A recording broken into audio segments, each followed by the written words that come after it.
Hi everyone, and I just wanted to come on here to talk about an experience I have had for a while, and it just came up to me today, and also after talking to somebody. Um, it's about how we should, advocate for our own children, our own special needs children, and also, of course, our children, that have no special needs. But specifically speaking, for children with special needs, very often a lot of things go amiss and we must not overlook them. Some of them might seem insignificant, but they are actually significant because if you don't address certain issues, they could actually go on, escalate, and they're not good for our children. I went to my child's sports day today, and obviously when he saw me, he's quite attached to me. He came straight to me and wanted to, just hold on and stay on to me and come away from the sports ground. Um, so he already is a child that's not really all that much into sports, but he was there anyway, and they joined the year group that he was in at the time. He moved on to another school, which is nearby, but by a smaller class, which is more specialized for him. So there were faces, of course, that he knew, but he still really did not want to join in. So he came to me.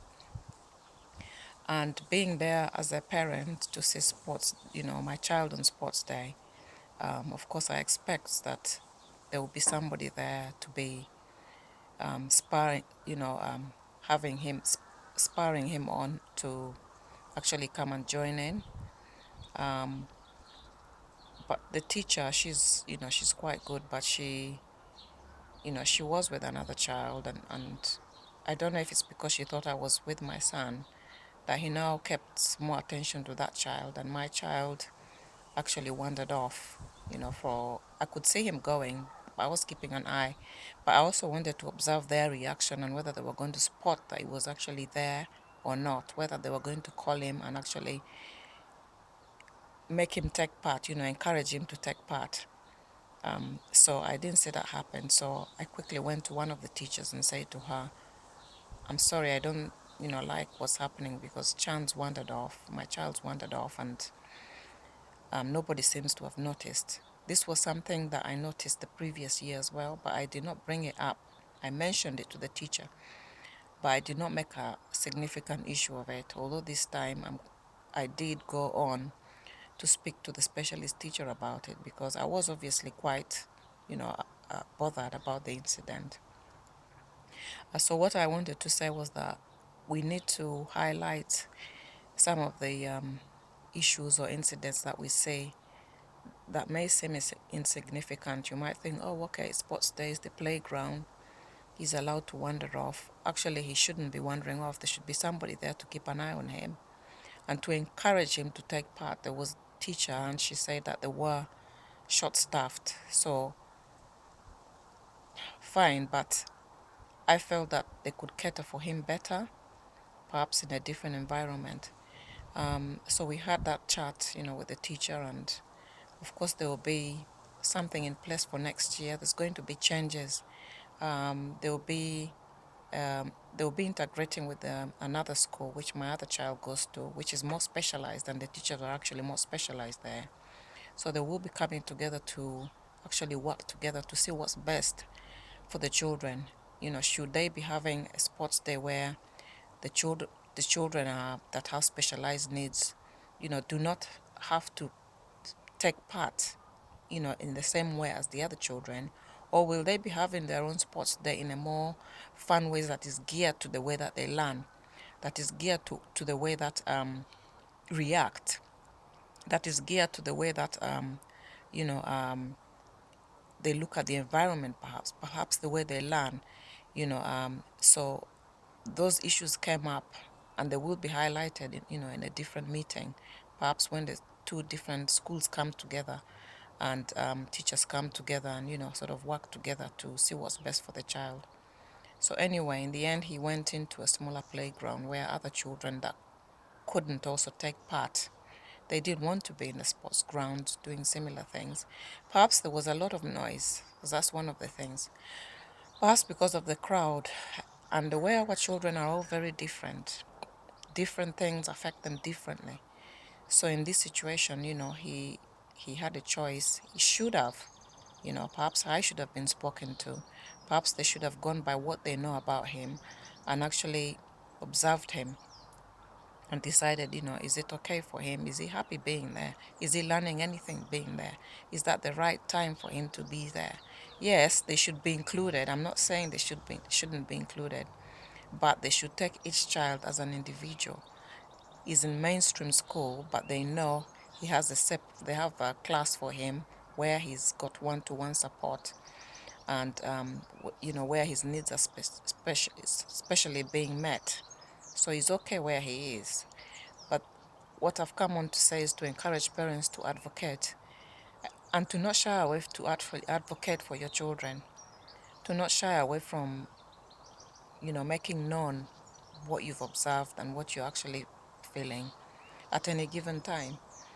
So it is very crucial and quite important for our children's development that we follow up on things like this. Otherwise, they just get left out and they're set aside.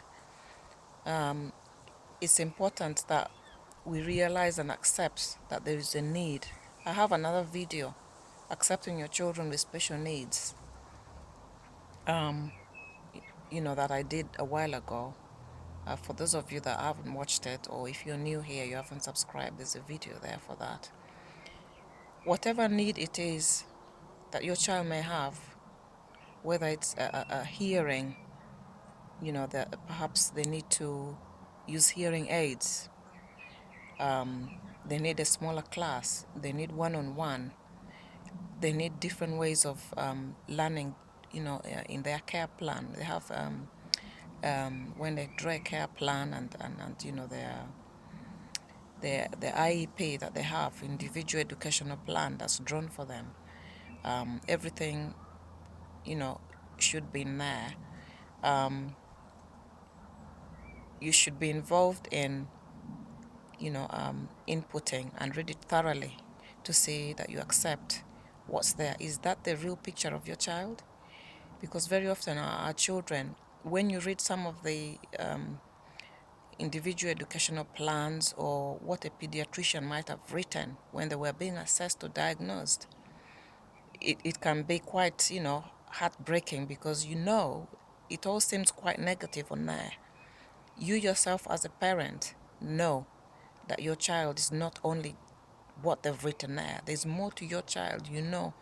You brought your child into this world, so you know that there's more to your child than what's being written, than what's being said.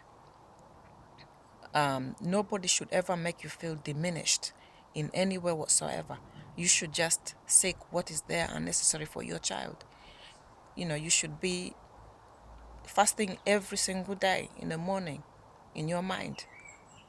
How is my child? Of course, I'm sure you mothers do.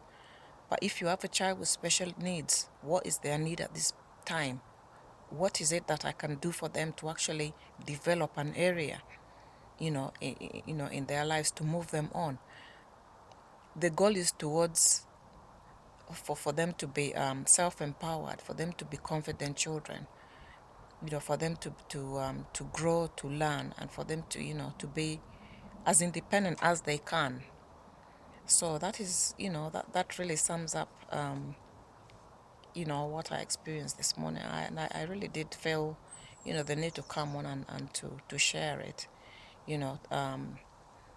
We need to advocate, or we need to have advocates.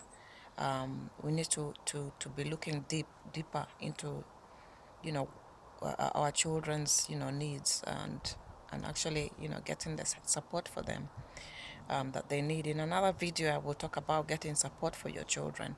If you live in the UK and you haven't got a social worker, you haven't got any help, you're struggling, on a daily basis.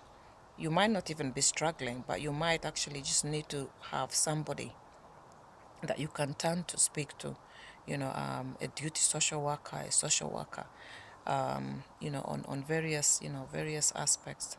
Sometimes the social workers, they are not parents like us, in bringing up our children.